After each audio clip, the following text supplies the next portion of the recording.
अरे क्या है तुझे, है क्या है? मुझे नहीं, तुम्हें क्या है?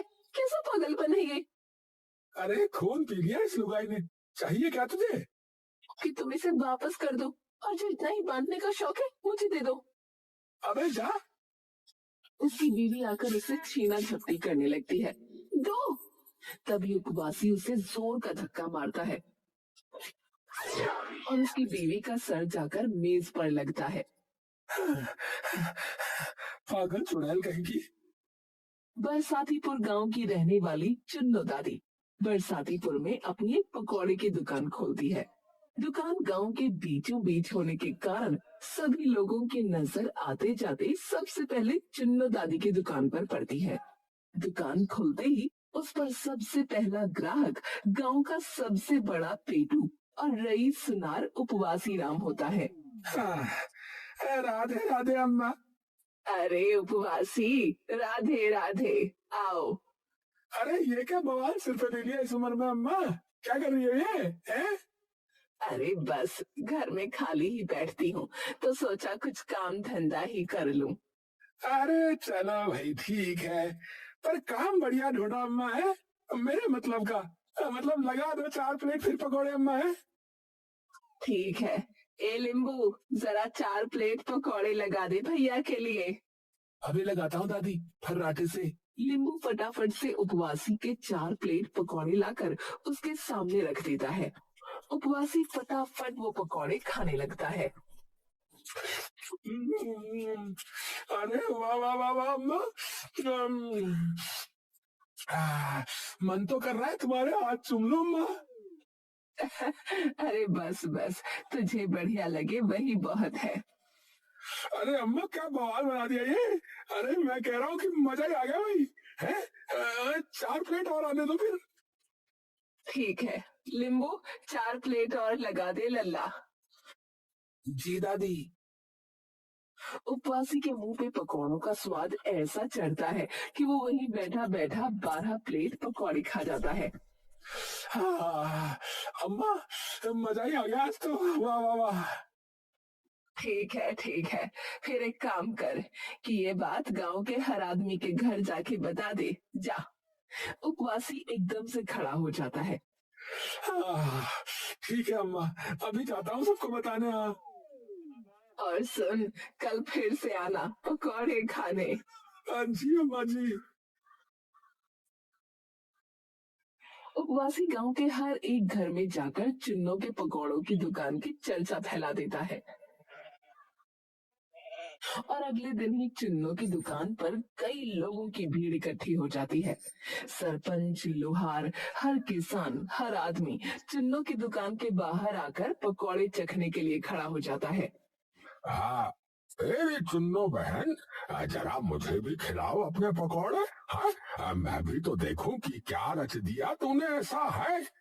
तभी वहाँ खड़ा एक किसान काशीनाथ भी बोल पड़ता है। हाँ अम्मा, जरा जल्दी से दो फिर हम भी निकले फटाफट अपने खेत पे। हाँ, हल भी तो जोतना है। अरे आओ सभी, चिंता मत करो, बस 5 मिनट में गर्मा गर्म पकौड़े देखो कैसे लगाए अभी। ए लिंबू, सबके लिए पकौड़े लगा लल्ला फटाफट। अभी लाया बस दादी फर्राटे से। लिंबू लाकर सबको पकौड़े परोस देता है। सभी वो पकौड़े बड़े चाव से खाने लगते हैं। अरे वाह वाह। आहा, वाह चुन्नो। अरे क्या बना दिया रे तूने। आहा, क्या जादू है भैया। अरे ये तो बस जादू ही जादू है। आहा,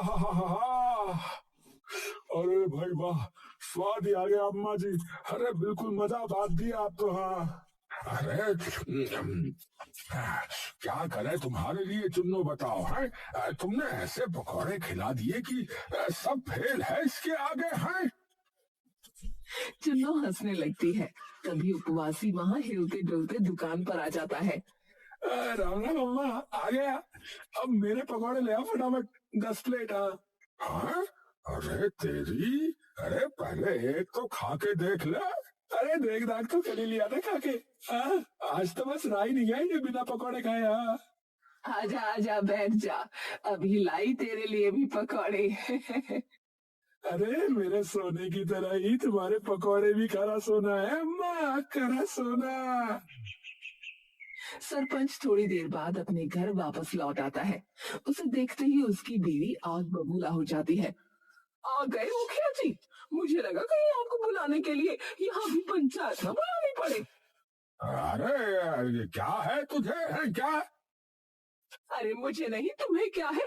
मंदिर जाना था आज भोग चढ़ाने, 3 घंटे बाद आए हो। अरे तुम बैठने दो जरा इस बूढ़े शरीर को। हाँ भाई, आज तो थक गया बिल्कुल ही। ऐसा क्या कर लिया भाई? खाने तो तुम पकौड़े गए थे, थक के कैसे आ गए? अरे वो अरे कुछ नहीं कुछ नहीं, तू नहीं जानेगी। हाँ अरे बताओ ना क्या हुआ? अरे कुछ नहीं हुआ, तू जाके जो है अपना काम कर। हाँ, मैं थोड़ी देर जो है आराम करने जा रहा हूँ भाई ऊपर। सरपंच वहां से फटाफट ऊपर निकल जाता है। इन्हें क्या हुआ अचानक से? वही दूसरी ओर काशीनाथ भी जब आधी रात को थका हारा अपने घर आता है तो उसकी बीवी कमला भी उसका इंतजार घर के बाहर खड़ी कर रही होती है। ए जी, क्या हो गया? आज इतनी देर कैसे लग गई खेत में? अरे बस काम थोड़ा ज्यादा ही हो गया था आज खेत में, इसीलिए। अच्छा ठीक है, आप अंदर तो आ जाओ, खाना लगा देती हूँ। ठीक है। अगले दिन एक बार फिर लोग चुन्नू की दुकान के बाहर इकट्ठे हो जाते हैं। अरे भाई जल्दी जल्दी खिला दो चुन्नू अपने पकौड़े, और क्या। ला रे लिंबू, सरपंच के पकौड़े। लिंबू सरपंच के सामने पकौड़े रख देता है। सरपंच उतावला होकर एक बार में 4-5 गर्मा गर्म पकौड़े अपने मुंह में ठूंस लेता है। अरे भैया गरम गरम, बढ़िया बढ़िया नरम नरम पकौड़े। भैया बहुत ही बढ़िया, भैया बहुत ही मजा आ गया। सभी लोग पकौड़ों पर टूट पड़ते हैं। तभी एक छोटी सी बच्ची रिमी भी भीड़ देखकर दुकान पर आ जाती है। दादी दादी, चुन्नू उस बच्ची की ओर बड़े अविश्वास से देखती है। क्या है? दादी दादी, मुझे भी पकौड़े दे दो ना, मैंने बहुत देर से कुछ नहीं खाया है। पैसे हैं ये पकौड़े खरीदने के? नहीं दादी, पैसे तो नहीं है मेरे पास, आप बस मुझे थोड़े से पकौड़े दे दीजिए ना, मेरा उतने में ही पेट भर जाएगा। अरे जा यहाँ से, कुछ नहीं मिलेगा। तभी रिमी अपने छोटे छोटे पैरों से दौड़कर अचानक से चुन्नू की साड़ी पैरों में से पकड़ लेती है। दादी दे दो ना, बहुत भूख लगी है, थोड़े से बस, दादी प्लीज ना। तभी चुन्नू गुस्से में आकर अपना पैर जोर से झटक देती है और रिमी दूर जा गिरती है और गिरकर बिलख बिलख कर रोने लगती है। सब लोग अचानक ये देखकर खड़े हो जाते हैं। सभी लोग बैठ जाओ और चुपचाप खाओ। सभी लोग चुपचाप बैठ जाते हैं और पकौड़े खाने लगते हैं। और तू, ए लड़की, दिख मत चाहिए मुझे आगे से मेरी दुकान पे, वरना अभी जमीन पर गिराया है, अगली बार घसीट दूंगी। रिमी रोते रोते अपने घर चली जाती है और जाकर सारी बात अपने मम्मी पापा को बता देती है। रिमी का पिता जोगिंदर तभी सरपंच के घर पहुंचता है। सरपंच जी, सरपंच जी। जोगिंदर की आवाज सुनकर रंजना तुरंत बाहर आ जाती है। क्या हो गया? अरे कौन आ गया भाई? सरपंच जी, मुझे कल पंचायत बिठवानी है। अरे ठंडा हो जा पहले। हाँ, और ये बता कि हुआ क्या? अरे हुआ क्या है? अरे सरपंच जी, आप तो ऐसे बात कर रहे हो जैसे कि आपको पता ही नहीं कि हुआ क्या है। अरे उस चुन्नू ने आज मेरी फूल जैसी बेटी को लात मार दी, और आपने भी सब देखा था सरपंच जी, फिर भी कुछ नहीं किया। रंजना चौंक कर सरपंच की ओर देखती है। वो तेरी लड़की थी? हाँ सरपंच जी, हाँ। अगर मेरी बच्ची ने थोड़ा सा खाने के लिए कुछ मांग भी लिया तो कौन सा पाप कर दिया, ये बताइए। मुझे कल के कल पंचायत बिठवानी है, और उस चुन्नू के खिलाफ कार्रवाई कल के कल ही होनी चाहिए। हाँ अच्छा ठीक है ठीक है, मैं कल सबको बुला के जो है पंचायत बिठवा दूंगा है। तुम आ जाना सुबह 10 बजे। जोगिंदर इतना कहकर वहां से निकल जाता है। उस लड़की को सच में तुम्हारे सामने मारा था? सरपंच चुपचाप खड़ा अपनी बीवी की तरफ देखता रहता है। और तुमने कुछ नहीं किया, बस खड़े होकर देखते रहे। सरपंच सिर झुकाकर वापस ऊपर चला जाता है।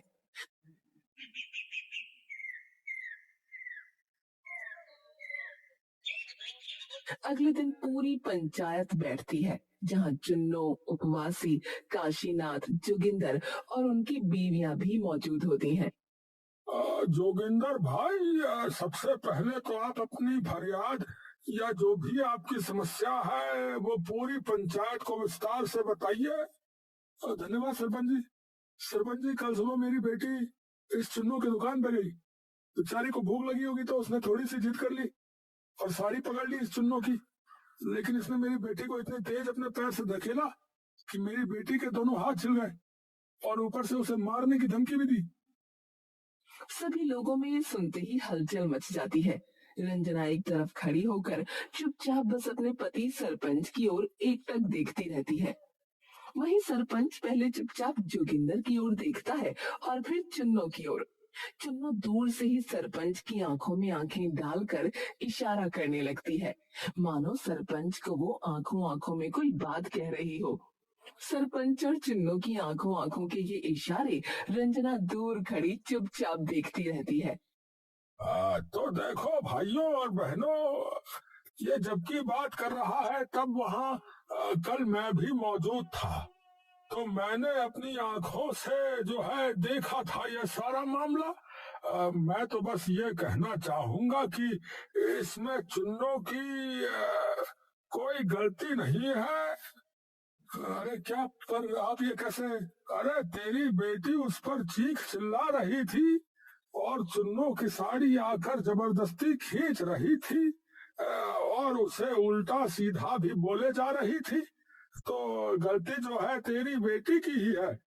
और अगर मेरा भरोसा नहीं तो इनमें से और कई लोग भी वहाँ मौजूद थे, उनसे पूछ लो। बेझिझक पूछो। बताओ भाइयों, क्या चुन्नों ने कुछ गलत किया था? सभी लोग चुपचाप खड़े रहते हैं, कोई कुछ नहीं बोलता। अरे तो फिर खत्म करो ये सारी बात और आगे से अपनी बेटी को वहाँ आने के लिए मना कर देना। अरे पर सरपंच जी, वो बच्ची है, वो क्यों? अरे सुन लिया ना तूने कि किसी ने भी ऐसा कुछ नहीं देखा जो भी वहाँ मौजूद था। पंचायत खत्म होते ही सरपंच एकदम से रंजना की नजरों से मानो ओझल हो जाता है। रंजना उसका इंतजार पूरा दिन घर पर करती है।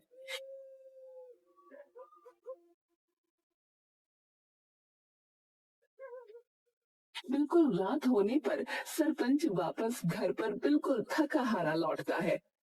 आज फिर से देर? हाँ, वो काम था कुछ। कौन सा काम?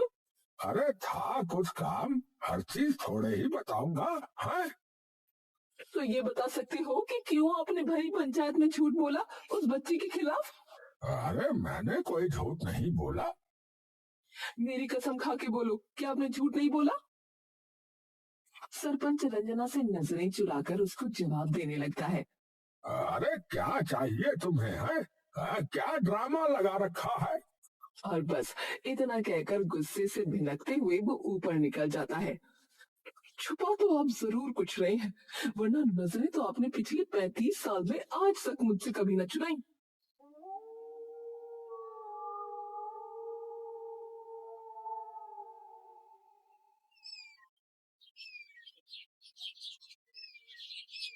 अगले दिन रंजना सरपंच के निकलते ही उसके पीछे पीछे निकल जाती है।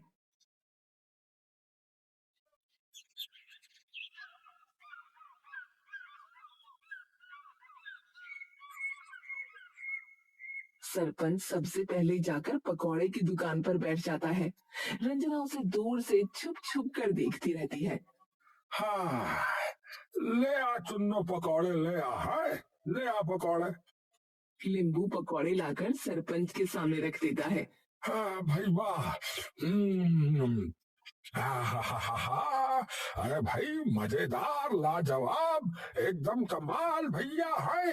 वाह भाई वाह, मजा आ गया भैया। आहाहाहा। तभी धीरे धीरे करके और लोग भी वहां इकट्ठे हो जाते हैं। ये सारे लोग तो कल पंचायत में भी थे। सभी लोग मजे से पकौड़े खाते हैं और तभी रंजना देखती है कि सभी लोग चुन्नों के पीछे पीछे कहीं जा रहे हैं।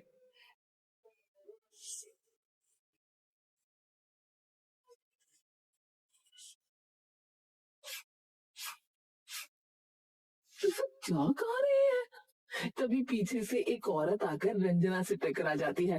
अरे कौन आ गया? माफ करना मालकिन, मैं वो काशीनाथ की पत्नी हूँ। कौन काशीनाथ? वो खेती करते हैं, लेकिन कुछ दिनों से बड़ा अजीब बर्ताव कर रहे हैं। मुझसे बातें छुपा रहे हैं, घर पर भी देर से आ रहे हैं, और ये सब तभी से शुरू हुआ जब से वो पकौड़े की दुकान खुली है। मेरे पति भी बिल्कुल यही कर रहे हैं। तुम चलो मेरे साथ। ये लोग इस चुन्नों के पीछे पीछे जा रहे हैं। दोनों मिलकर उनके पीछे चली जाती हैं।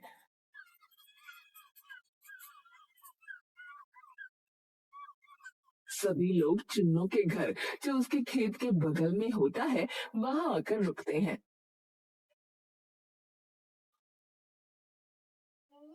चुन्नू जाकर एक चारपाई पर लेट जाती है। ए सरपंच, तू जरा जाकर भैंसों का दूध निकाल दे। सरपंच जाकर भैंसों का दूध निकालने लगता है। हे भगवान, घर पे तो इस दानव ने कभी एक बर्तन तक उठा के रसोई में न रखा, और गैर औरतों की भैंसों का दूध भी निकाल रहा है, दरिंदा कहीं का। तभी फिर से एक बार चुन्नों की आवाज आती है। ए काशीनाथ, तू जाके पानी दे मेरे खेतों में। 4 दिन तो तुझे सिर्फ खेत जोतने में लग गए। ये सुन के कमला भी हक्की बक्की रह जाती है। ये सब क्या है? और उपवासी तू, मुझे अपनी घर की दीवारें ठीक करानी है और गर्मी बहुत है, तो शहर के अमीरों की तरह अपने घर में भी मुझे एसी लगवाना है। तो एक काम कर, अपनी दुकान से एक हार ले आ और मुझे दे दे। ठीक है ठीक है। और पहले जाके बर्तन धो, और तुम सभी फटाफट घर की सफाई करो, और फिर मेरे कपड़े धो देना, मैं इतने सो रही हूँ। पूरे घर में मानो कई नौकर लग गए हों। कोई झाड़ू लगा रहा था, तो कोई पोंछा, कोई बर्तन मांज रहा था, तो कोई खाना बना रहा था। कमला और रंजना ये सब देखकर हैरान रह जाती हैं। ये क्या क्या करवा रही है हमारे पतियों से? रंजना पूरा दिमाग लगा के ध्यान से सभी बातों पर गौर करने लगती है। बात ये नहीं है कि क्या कर रही है, बात ये है कि ये सब मान क्यों रहे हैं। इसे आज पूरा देखते हैं कि करती क्या है। जरूर कुछ गड़बड़ है। उपवासी जल्दी जल्दी अपने घर पर आता है और तिजोरी से अपना सबसे कीमती हार लेकर जा ही रहा होता है कि तभी उसकी बीवी उसे पीछे से रोक लेती है। कहाँ जा रहे हो उसे लेके? अरे तू हट जा, अम्मा ने मांगा है, उसे देना है। पैसों में ना। अरे तू हट ना। इतना महंगा हार उसे मुफ्त में दे रहे हो? पागल हो गए हो क्या? अरे क्या है तुझे, है क्या है? मुझे नहीं, तुम्हें क्या है? कैसा पागलपन है ये? अरे खून पी लिया इस लुगाई ने, चाहिए क्या तुझे? कि तुम इसे वापस कर दो, और जो इतना ही बांटने का शौक है मुझे दे दो। अबे जा। उसकी बीवी आकर उससे छीना झपटी करने लगती है। दो। तभी उपवासी उसे जोर का धक्का मारता है और उसकी बीवी का सर जाकर मेज पर लगता है। पागल चुड़ैल कहीं की। तभी उसकी बीवी धीरे से उठकर उसका पीछा करने लगती है।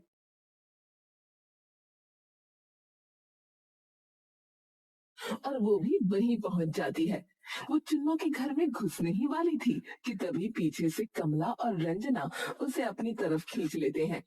कमला उसके सर से बहता खून देखकर एकदम घबरा जाती है।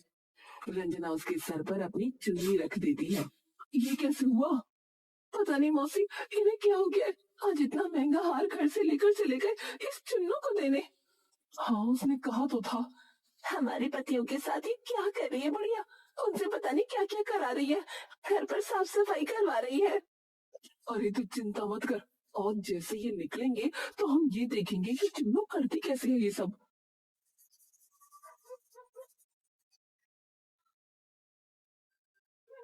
रात गहराती जा रही थी। सारे मर्द थक कर चुन्नू के घर से निकल गए। बस तीन परछाइयां, रंजना, कमला और उपवासी की बीवी, चुपचाप इंतजार करती रहीं। जैसे ही आखिरी आदमी दरवाजे से बाहर निकला, तीनों औरतें दबे पांव पीछे पीछे चल पड़ी।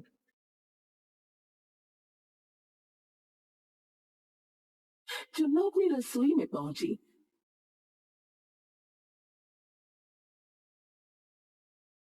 पहले तो वो एकदम सामान्य ढंग से आलू काटने लगी। तेल गरम करने लगी। कढ़ाई से छन छन की आवाज गूंज रही थी। औरतें हिचकते हुए झांक रही थीं। ये तो सब ठीक ही कर रही है। लेकिन अगले ही पल उसका असली खेल शुरू हुआ। चुन्नू ने अपनी अलमारी से एक काला कपड़ा निकाला, जिस पर लाल धागे से तिकोनी आकृतियां बनी हुई थीं। उसने नींबू और 7 मिर्च का गुच्छा लिया, पकौड़ों की थाली के ऊपर 3 बार घुमाया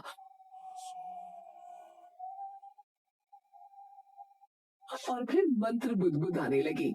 उसने थाली पर थोड़ा सा भस्म छिड़का और फिर उसी तांत्रिक कपड़े से पकौड़ों को ढक दिया। चुन्नू की आंखें चमक रही थीं। बस अब इन पकौड़ों को खाकर ये मूर्ख मेरे आदेश को मानेंगे। सरपंच से लेकर काशीनाथ तक सबकी जमीनें, सबकी बीवियां, सब मेरा होगा। बरसातीपुर अब मेरा गुलाम गांव बनेगा। लिंबू पास खड़ा हंस पड़ा। अम्मा, फिर तो आप सबसे बड़ी मालकिन बन जाओगी ना? हाँ रे, सब कुछ मेरा होगा। कोई न टोक पाएगा मुझे। ये सुनकर तीनों औरतों के होश उड़ गए।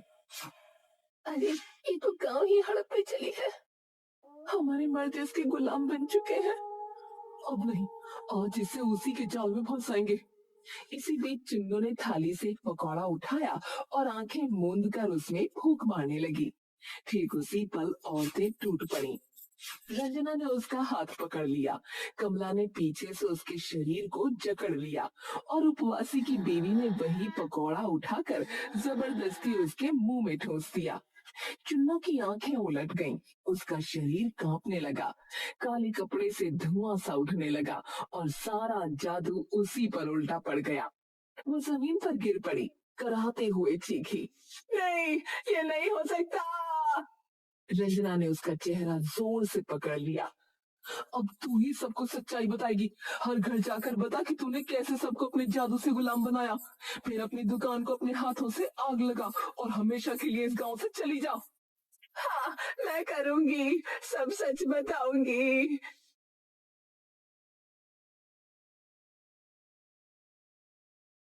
अगले दिन पूरे गांव के सामने उसने सब सच उगल दिया। अपनी दुकान को आग लगाई और फटी फटी आंखों से गांव छोड़ दिया। तीनों औरतें दूर से सब देख रही थीं। उनकी आंखों में थकान थी, लेकिन अब डर नहीं, सिर्फ जीत की चमक थी।